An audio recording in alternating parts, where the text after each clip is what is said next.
I'll never forget the time I had a sore throat. Bad sore throat. And I said, I have a sore throat. And my mother said, let me feel your forehead. Mothers are always feeling things, you know. Let me feel your head, let me feel your arm. Doctors do that too. A lot of doctors do that. They're wonderful people. No, I love doctors, but there's only two things I've found fault with. I can find fault with doctors. One, you could have a busted leg. Your leg could be hanging out, and the guy will still want to feel it. You know, let me feel it. Does that hurt? Hey! Yeah, does that hurt? Does that hurt? And they always keep the stethoscope in the freezer. I warm that thing up with my hands. Whenever I go to see my doctor, I grab a stethoscope. I pull it right out of the refrigerator and I start warming it up with my hands. And they put that cold thing on you and they say, take a deep breath. Oh! You can't help but take a deep breath. The problem is trying to breathe out now. So I'm sitting on the emergency ward with my sore throat, and the doctor comes out and he says, what's the matter? She says, my son has a sore throat. I said, okay, take a look at it. Oh, say oh. Oh. Oh, well, this is it. He's got tonsillitis, Mrs. Cosby. Oh, all right, well, what do you want to do? Well, we usually do a tonsillectomy on Wednesday, which is the day after tomorrow. You can leave him here tonight. What are you guys going to leave him? You're not leaving me nowhere. Can't my mother sleep with me? No, your mother's not going to sleep with me. Well, somebody's got to sleep with me. I'm not sleeping nowhere by myself. Well, we're going to operate on you. Operate who? Man, don't let him operate on me. Please, don't let him do nothing bad. What are they going to cut? Well, don't worry about it. It's just going to cut 2 things in your throat. 2 things in my throat? And then I won't be able to talk or what? Yes, you'll be able to talk. Listen, son, let me explain to you. Your tonsils, which we're going to have to take out, guard your throat, you see. They stand there, there are 2 guards. They have hand grenades, bazookas, and everything. And anything bad that comes into your mouth, they fight it off. See? Well, in your case, your tonsils have lost the war. As a matter of fact, your tonsils have gone as far as to join the other side, you see. And they're going to kill you if we don't cut them out. Well, they're going to hurt and everything. No, we're not going to hurt you. Now, listen, as a matter of fact, listen to me now. When they cut your tonsils out, don't you know, are you ready for the lie? They'll give you all the ice cream in the world you can eat. Is that right? I can have all ice cream in the world I can eat? Yes, I'm not kidding. You don't tell me no fibs now, Mom. No, I'm not kidding you. All the ice cream, say honest to God. Honest to God. Boy, you guys are in trouble. Because I can eat a mess of ice cream, I'm telling you now. One time I ate a whole elephant full of chocolate ice. Can I have chocolate? You can have chocolate. Oh, boy. Take me wherever I'm supposed to go now. You can cut off my whole neck for some chocolate ice cream, man. So they marched me in, and I turned in my civvies, and they gave me that hospital thing that you put on where the back is open, and you're afraid to, your back away from people, and you bump into the walls, and they're, marble wall, ice cold. And the iron cribs are ice cold. They're so cold you stick to the cribs, Gee whiz, man. So I marched on the ward and they introduced me to my 2 buddies. This is Johnson. Hey, Johnson, how you doing? You gonna get some ice cream too? Yes, they told me I'd get some ice cream. Yeah, well listen, man, when the nurse leaves, I'll talk to you about that ice cream later, because we're gonna eat a mess of ice cream. And this is Rudolph. How you doing, Rudolph? You gonna get some ice cream? Yeah, I'll get ice cream. Yeah, boy, eat it up. Okay, boy. All right, nurse, you may leave now. We're all right. So, we sat down, we looked at each other, and we said, ice cream. Ice cream. We're gonna eat ice cream, and we will eat it every day in the middle of the night, man. We're singing ice cream, and eat that ice cream, and the nurses are padding the doors, locking them up, and we're gonna eat ice cream. Listen, you know what I'm gonna do? When I get my first bowl of ice cream, I'm not even gonna touch it or eat it or nothing. I'm gonna smear it all over my body, man. Just smear it all over my face and eyes and hair and everywhere. And then I'm gonna put a green cherry in my navel. And I'm gonna be the most beautiful chocolate sundae you've ever seen in your life. Ice cream. I'm gonna eat ice cream. I'm telling you now, ice cream. Sing along with me now. And the whole day passed, man. Every time the orderly brought by the breakfast cart, man. All right, let's have a breakfast. And we'd eat it up, man. Our stomachs would swell up. We ate so much. You gotta keep eating a lot so your stomach will stretch, man. Lunchtime, bring it in. Eating everything. Make it stretch out. Make it stretch out. Bring in the dinner. And the supper. We ate everything, man. Preparing for the ice cream. Okay, and we didn't even sleep the night of surgery. Hey, man, yeah, we're going to get some ice cream and everything. Ice cream. Ice cream! We're going to get ice cream. And that morning, the orderly went by with the breakfast cart.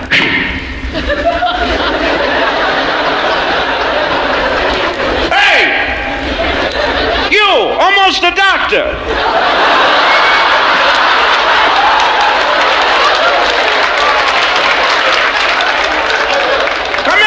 Thing, man, we gotta eat this morning.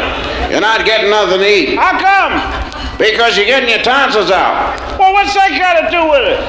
When you get your tonsils out, you can't have any food in your stomach because you throw up. Are you kidding? One time I ate a dead frog. I didn't throw up or nothing, man. Bring that breakfast cart back here. And he went away. In came the nurse with the gurney. You know, the gurney's the thing that they put you on to take you down to surgery.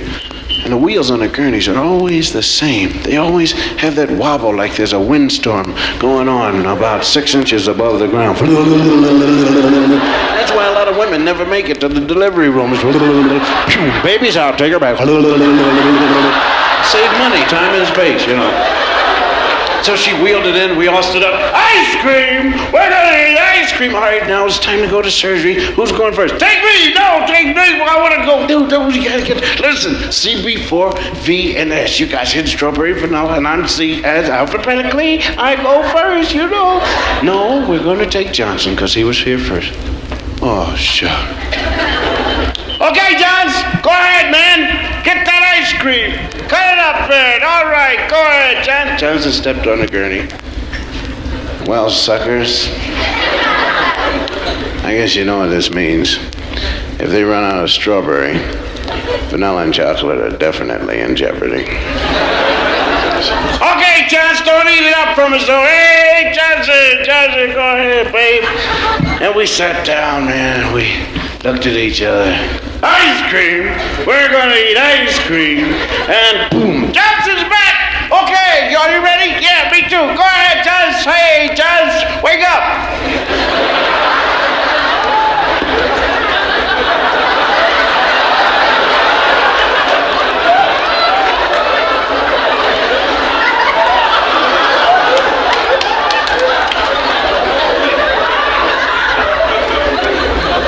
Hey, just how come your eyeballs just keep waving around in the air?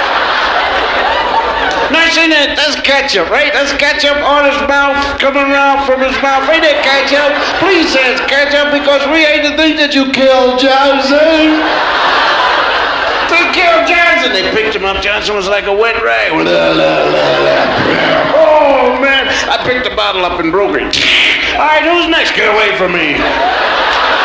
Okay, fight him off, Rudy. I'll hit him off here. They ain't touching neither one of us. Rudy started crying. Oh, no, Rudy had the funniest cry you ever wanted to see. He would run whenever he cried. Oh, no. And they picked him up and they strapped him down on the gurney, man, and they took him away. Rudy, keep fighting, babe. Keep fighting. Just remember one thing. Keep your mouth closed. Johnson. ice cream. You gotta sing with me, ice cream. Oh, he's dancing. Boom. All right, Rudy, did you keep it? No, he didn't keep it. They got it. Okay, William, you're next. Well, wait. Before you touch me, I have a confession to make. Does it mean anything to you if I say that I just had breakfast? Okay, I'll go peacefully. And they put me on a gurney. And they covered me up with a sheet up to my neck. They put me on the elevator. And I knew I was going to die. And I hadn't really prepared myself for it. And it was pitiful. You know, when you're only 5 years old and your life passes before you, it's pitiful, man. You really don't have that much of a life to pass before you. It was just a little, and then it was gone. I had to call for a rerun.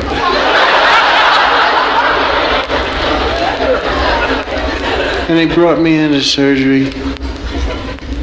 Doctors and nurses all got their masks on so you can't tell who they are. And they put a needle in my arm and let the thing go. And the doctor said, count backwards from 100. 100. 9.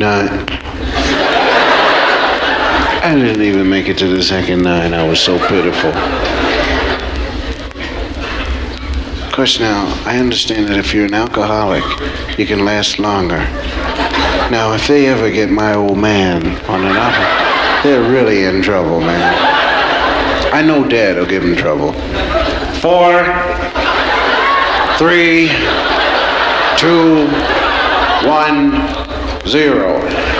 Now, what else do you want me to do? I think you better get another bottle. Yeah, that's what I need, a bottle. You better give me a bottle. Not for the arm, for the mouth. And the thing pressed me through the table. And I remember I wanted to wake up. Wake up, wake up, wake up. Yep, and it's time to wake up. Okay. Well, why don't you open your eyes? Nope, don't want to. How come? Well, because every time I open my eyes, the room starts to act silly. Going around in circles and I'm jumping up and down. I don't want to wake up. I just stay like this, half awake, half asleep, and just hum a little bit. How's your mouth feel? Oh, it's dry, very dry. And your tongue? Oh, it's dry too. Yeah. And the lips are dry, and the tongue is dry, and the mouth is dry, and the throat is dry, and everything is dry, dry, dry, dry, dry. What, do you want to swallow? Yep. Well, why don't you? Nobody asked me. All right, try and give it a little swallow. Okay.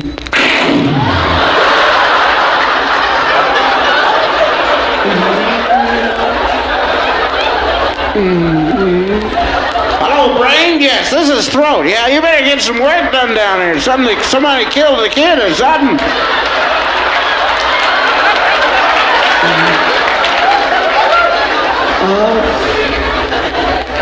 Hello, kid.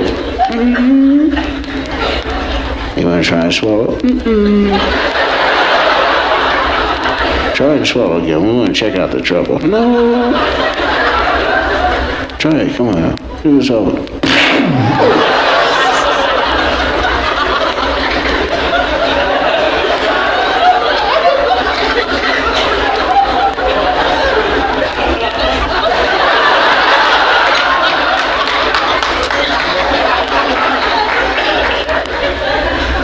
ice cream.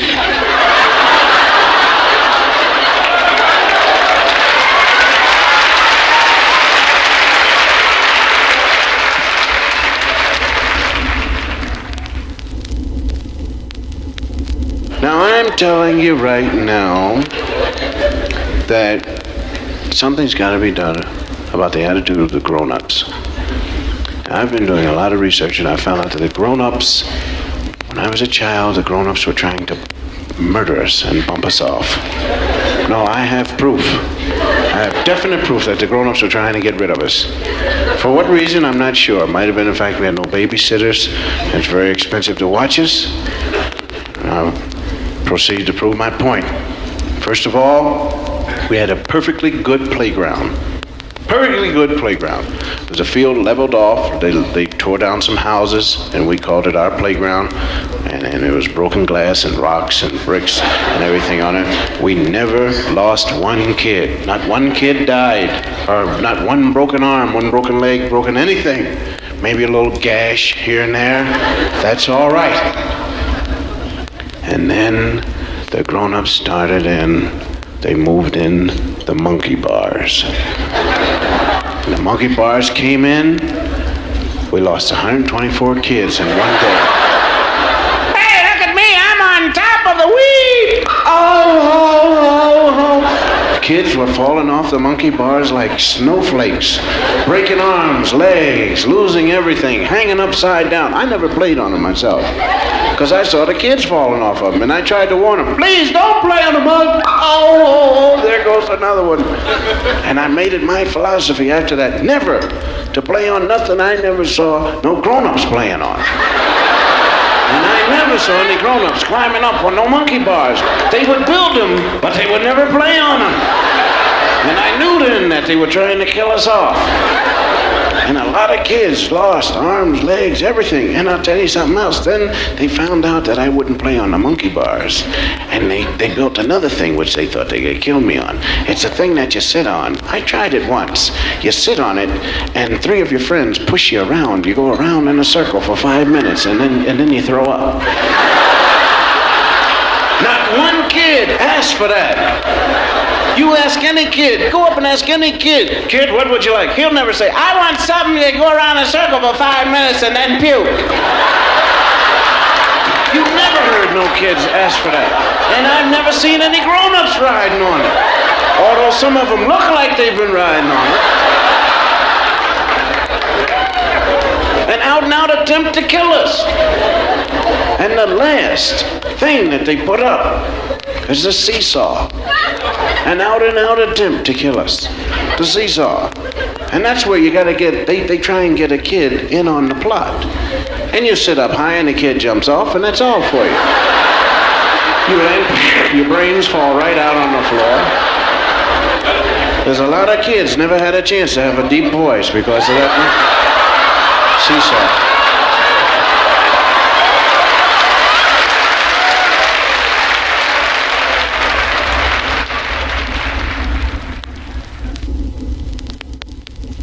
You know, I can eat anything in the world. I can eat it. I've eaten in Japan all over. Love the food. Not a thing wrong with it. Raw snake, anything. Been to Mexico. I eat anything. Any food, I eat it. But I cannot get down a lump of cream of wheat. Something happens to me, and every time I swallow it, it gets right there, and I cannot get down a lump of. You can hold a $5,000 bill right in front of my face. Put it in my hand. Swallow the lump, you can have it. Can't get it down. I cannot get it down. And my mother tried to kill me off with that cream of wheat. She'd bring that bowl down, and I'd just look at it. Take that spoon and stare it up. I knew that lump was in there somewhere. And I'll find it if I have to look 5 hours. I know that there's a lump in here. And I'd find it. Here it is! Trying to kill me off.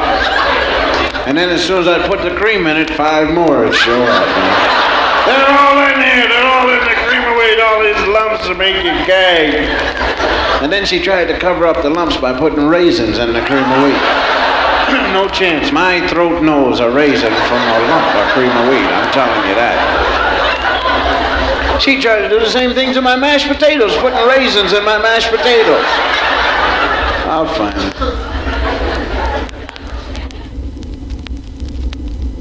We used to steal the wheels off of baby coaches to make go-karts.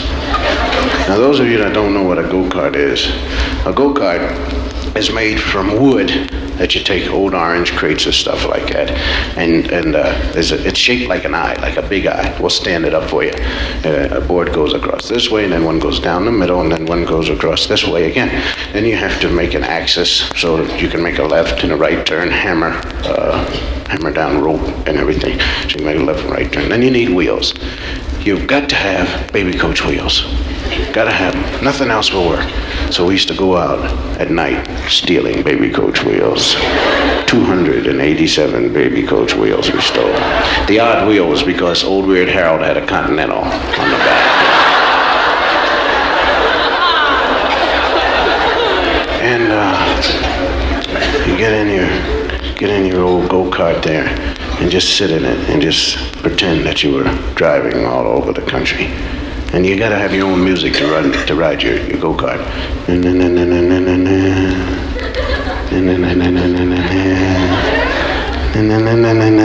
That was my music. I took mine from the Rough Riders. Old Weird Harold took his from the Lone Ranger.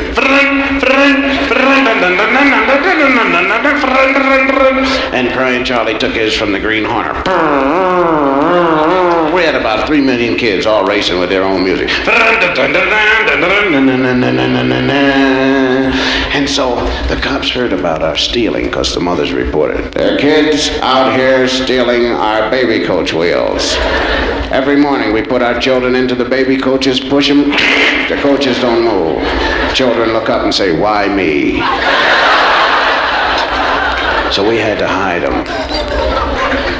And we waited 2 days for the heat to blow over. And we brought them out Saturday morning, Go-Kart Championship of America. And we're out there, all of us, full force, 300 kids out there. And we're warming up our go-karts at the top of the hill. We had a race on Dead Man's Hill. It was called Dead Man's Hill because it went straight down for about a quarter of a mile, and then it emptied out onto a freeway. Henceforth the name Dead Man's Hill. And we had everything. We had guys that would make pit stops and everything. If your wheel came off, guys would grab it and put it back on it to have a 2-hour pit stop. You know, because it takes a long time to hammer out the nail, straighten it back out, and then put it back in with a rock. You know, you can do it with a nail and a hammer, a real straight one, but you can't do it with a rock. And we had a fireman, little kid, 3 years old, used to follow us running down the hill. Had a cup of water in his hand. Whenever you went bad, he hit you in the face with, and put you out, run back up. He was fast. So now we got the Go-Kart Championship of America, and we're all warming up. I'm warming up my go-kart.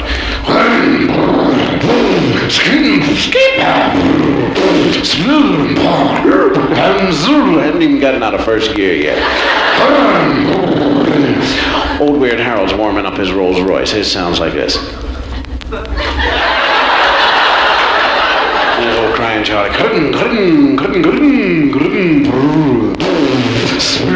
And the kid came out with his father's underwear. He took black shoe polish, made some squares on them, and he waved them. They're off! We're going down the hill. And I'm winning by 6 inches. Right behind me is old Weird Al. And he's gaining on me. It's almost like a 4-way tie for first place. Old Weird Harold shot past me. Gotta catch up with him. Reached into my pocket, pulled out my trusty can of 3-in-1 oil. Zoomed ahead. One of the kids went off to the side in action. Boosh, right in the face. Got him.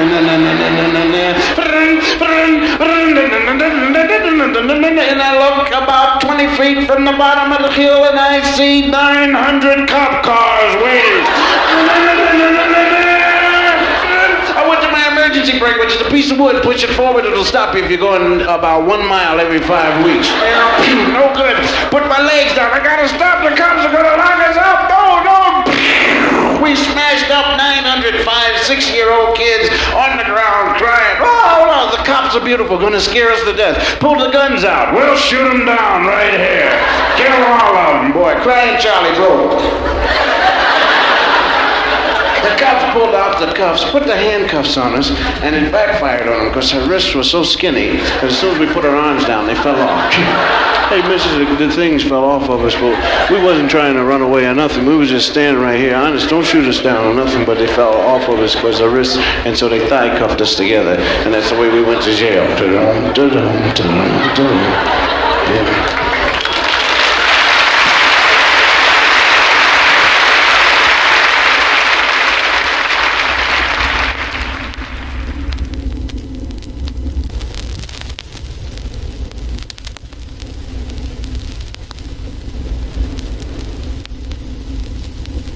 I'm 7 years old, standing up in my crib.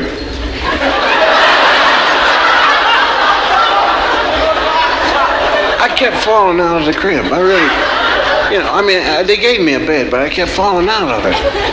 And I'm standing up there. My parents are going out, see, and they're just walking back and forth. We live in an apartment building. There's only one bathroom.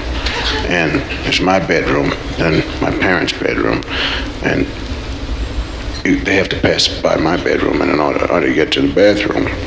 And if the door's open, I can see them. And I know they're going out because they keep bumping into each other, you know. Boom, dang, boom, get out of the way. Boom, where's my sock? I don't wear them, you know. So, this is before babysitters, when parents did not believe in babysitters at all. You know, the philosophy was, what? Let some stranger look after my kid? I'd just as soon leave him home by himself. So, I'm standing up there. I got my sleepers on. I wore sleepers till I was 12. I love sleepers because I used to put mashed potatoes in the bottom of my sleepers and make my mother feel them. Mom, Phil's a dead rat. She'd faint. My mom would faint for anything, man. I used to get hit in the head with a rock and cover up the blood. She couldn't stand blood for nothing, man. I'd go home, stand right behind her. She's cooking. Mom, look, blood. What? She'd faint. So I'm standing up in the crib and they both come up, you know. And now the whole thing to them is that they have to scare me to make me stay in the bed, see. They tell you some kind of a lie.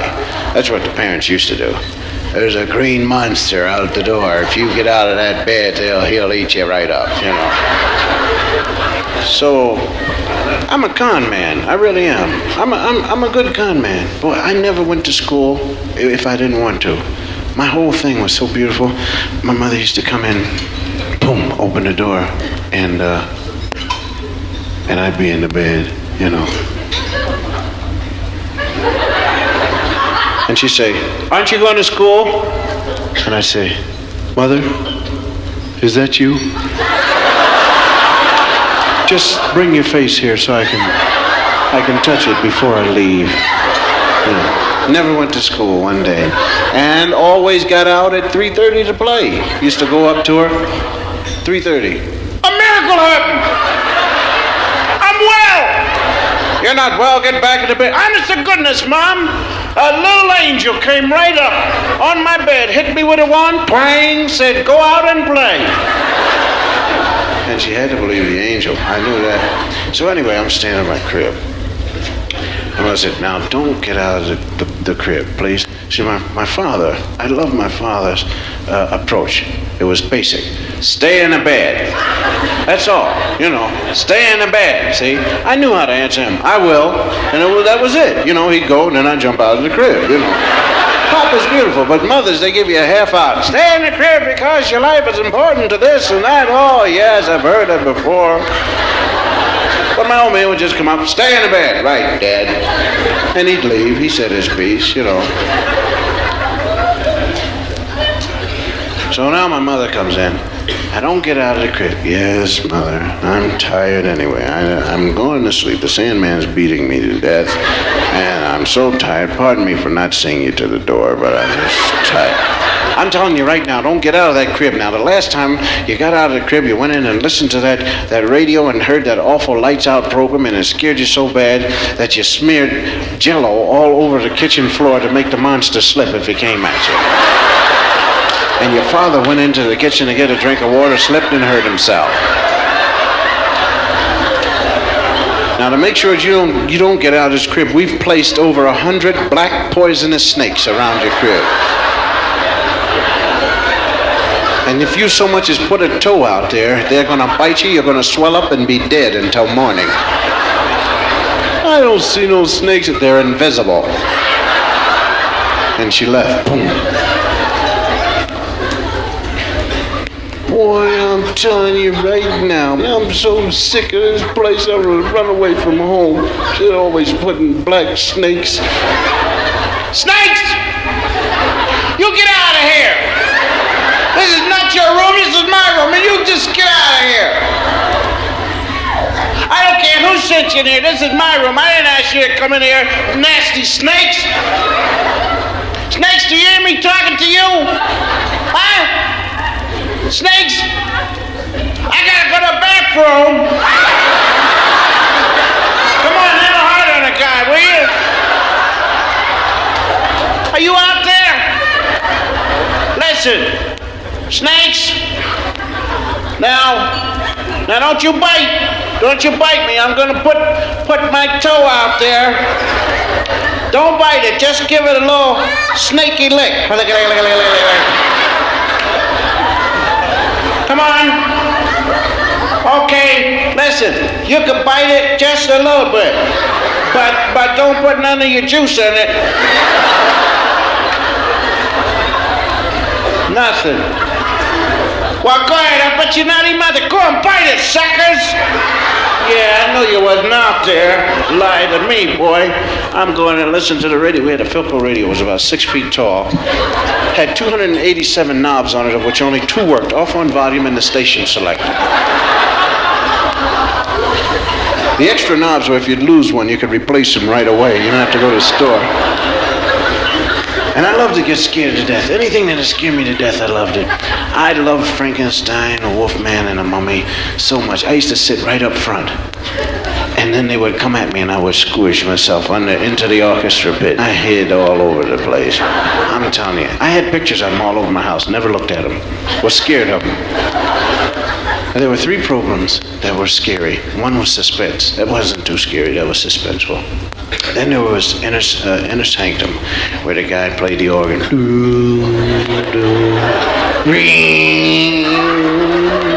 And then he would come in, good evening, and he was so happy to scare you to death. And he opened that door.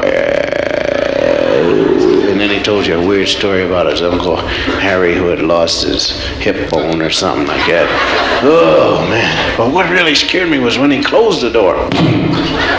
At the end of I knew somebody was in the house then. Then I started smearing that Jell-O. No monster gonna get near me with that Jell-O on the floor. I've tripped up many a monster with that Jell-O on the floor. Yes, sir, Bob. And now, I got my radio, I turn it on. You gotta wait maybe 8 days. It'll heat up, 8 days. And then there's good news. Good evening.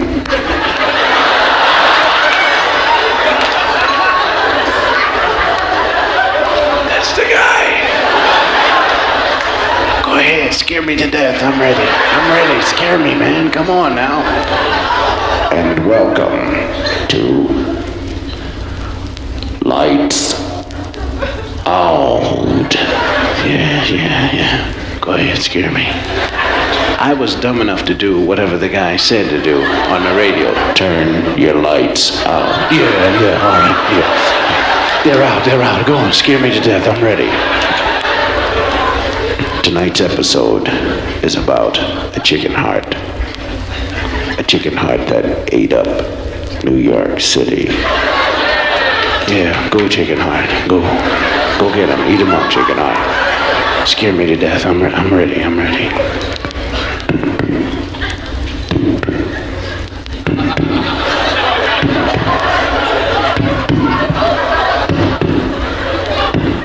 The chicken heart was kept alive in a laboratory in a vat. Special solution. Half blood, half sodium salicylate. One day, a careless janitor knocked the vat over. He went to get a rag to clean it up. The chicken heart grew. 6'5" and in search of human blood. The janitor came back, opened the door. The heart ate him up. Wash! Go get him, chicken heart. Go get him.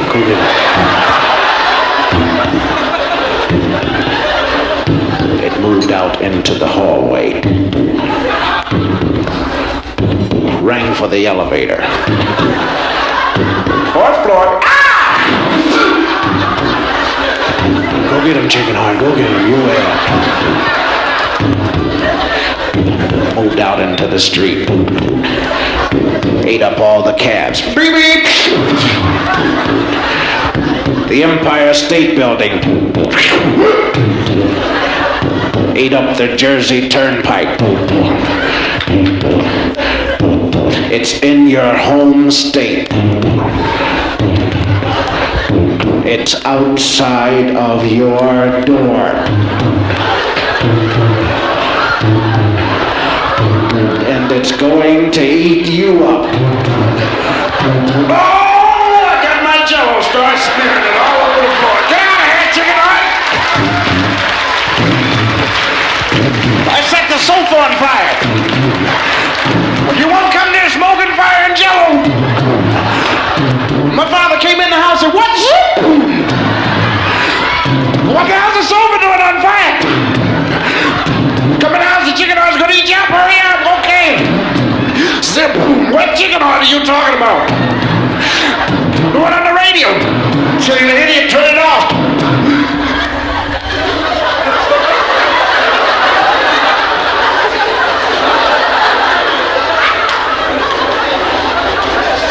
I hadn't thought of that. For 2 years, anybody that passed by our house, my father, whether he knew him or not, would call him in. Hey, come here, I want to show you my dumb kid. Go on, tell him how you burn up a $100 sofa and broke your father's arm. Save us from that.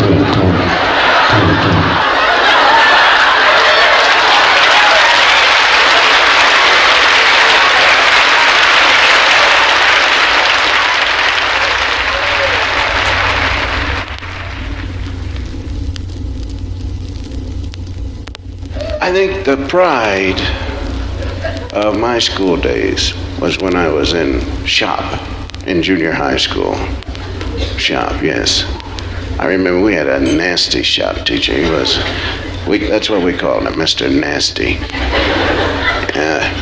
He just didn't like kids at all. And one time I was reading a comic book, not in his class. We had 2 minutes to go before the bell would ring, and he came up, yanked it away from me. You'll get this back at the end of the semester. Why, does it take you that long to read it?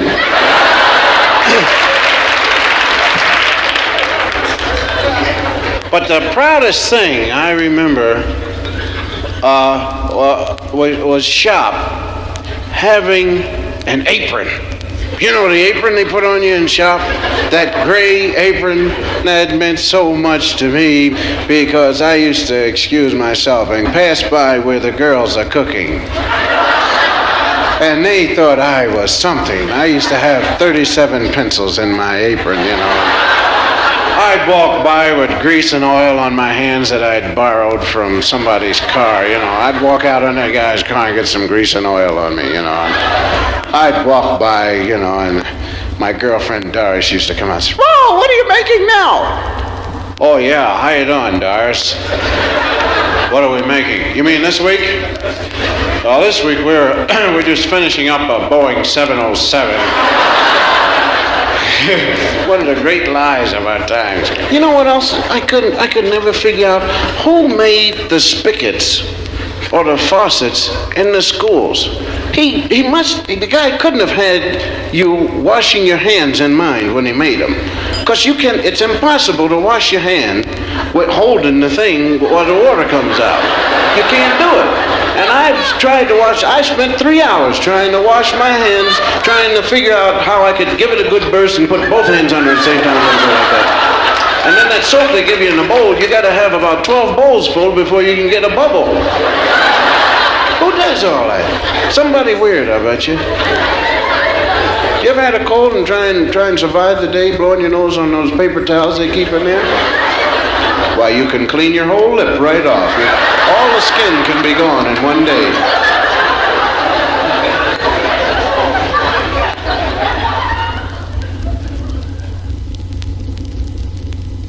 Special class was really weird. Special class, that's where they have all these kids like Mortimer Snerd, you know?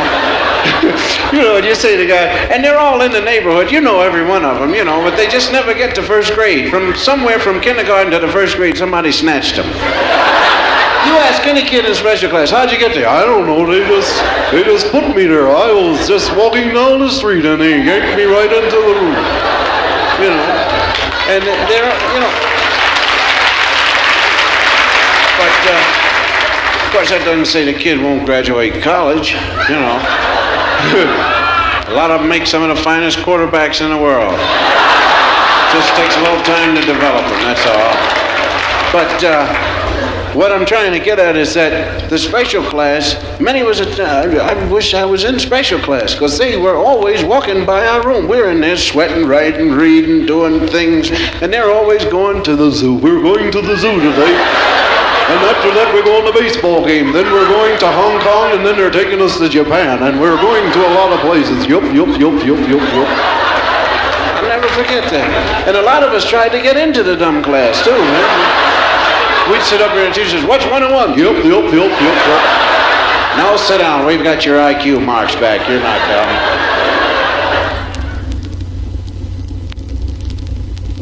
I'll tell you a story about my boss, Sheldon Leonard.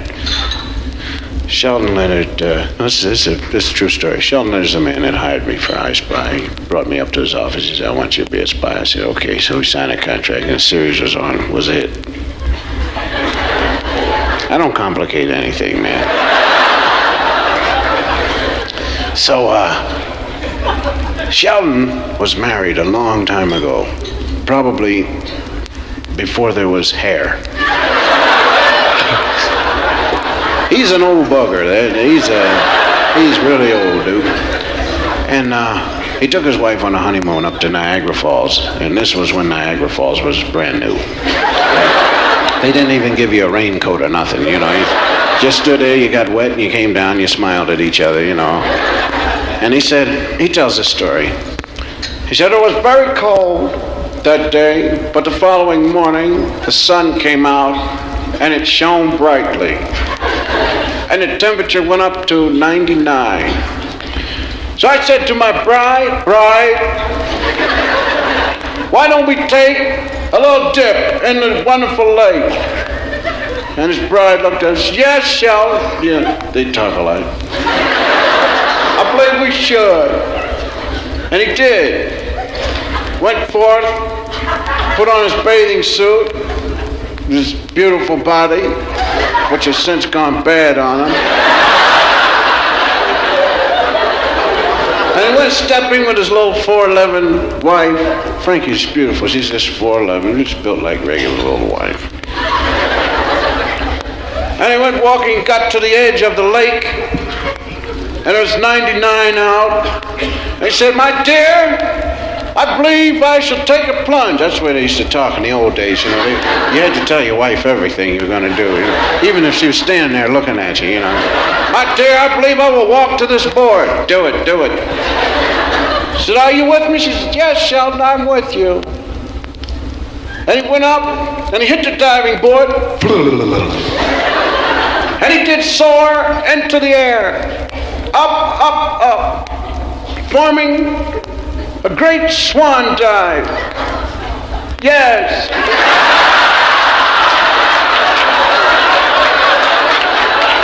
Now, we will pause a second, leave our hero stranded in the air. We'll hold him, don't worry about it, he won't drop, he's still up there. And we will say, he is about to plunge into a what, lake?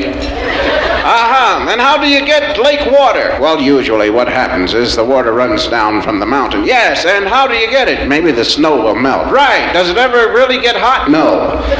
And so he is about to dive into what? 12 degrees. Now we pick up our hero at the peak of his swan. And he is now descending and he's coming down and boosh, he hit the water. And immediately he said, my body turned into a giant goose pimple. And as I submerged, my eyes would not close because they too wanted to know what had hit them. My body began to draw up into a ball. I touched bottom, thank goodness, and pushed up. And as my head broke through the water, I was facing my wife, about 30 feet away from her. And she stood there smiling. And I said to myself, why should I tell her?